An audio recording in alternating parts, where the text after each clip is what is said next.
Al-Nashar was a man entirely allergic to reality. While others worked, he preferred to live completely inside his own head, content to beg for his dinner rather than earn it. When his father died, Al-Nashar inherited exactly 100 silver drachmas, an ancient Greek currency still used in the region. For the first time in his life, he had actual capital, and he had to figure out what to do with it.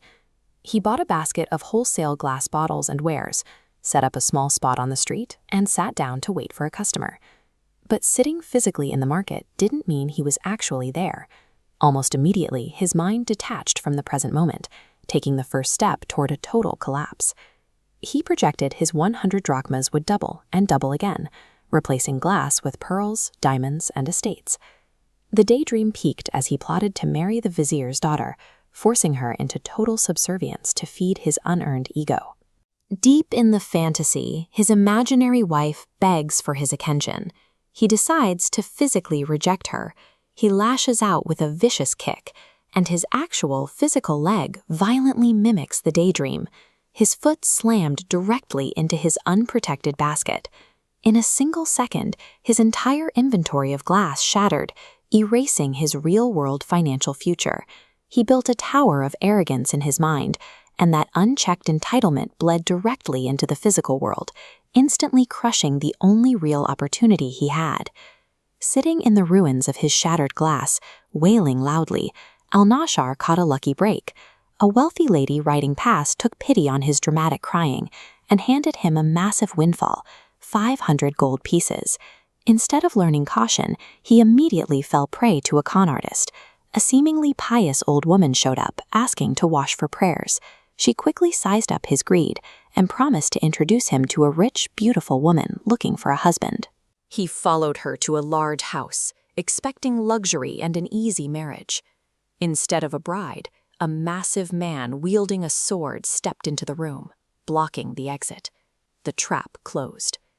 Al-Nashar was savagely beaten, stripped of his 500 gold pieces, and dragged to a trapdoor where he was thrown down into a dark vault filled with the bodies of murdered men. To ensure he wouldn't survive, his captors used a brutally agonizing tactic, rubbing coarse salt directly into his open, bleeding wounds. The man who spent his morning plotting to dominate a wife now lay broken and buried in a mass grave, physically crushed by strangers. The stinging salt actually kept him conscious enough to survive. Weeks later, he recovered and planned a meticulous revenge. He filled a purse with worthless glass, disguised himself as a woman, and sought out the old hag, asking her to weigh his gold. She led him right back to the house. The moment the swordsman appeared in the foyer to spring the trap again, Al-Nashar drew a hidden saber and cleanly decapitated him. He didn't hesitate. When the maid brought the salt, she met a violent end.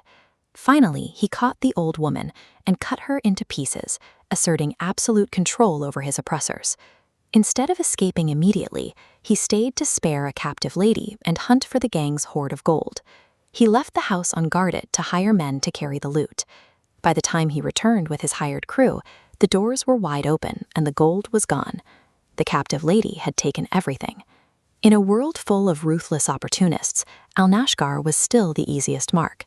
Desperate to recover some value, he hauled away the gang's expensive furniture, but in his haste, he made a careless error. He left the hideout door wide open. Neighbors noticed, called the authorities, and Al-Nashar was arrested as a thief. This flowchart tracks the complete destruction of his wealth. He told the judge the exact truth about the murderers, hoping to keep the furniture as compensation. Instead, the legal system simply confiscated the remaining assets for itself. Not only did he lose the furniture, the judge ordered him formally exiled from the city under penalty of death. Trudging down the road to a neighboring town, a gang of bandits ambushed him. They stripped him of his clothes, reducing the man who once plotted to wear robes blazing with diamonds to absolute nothingness.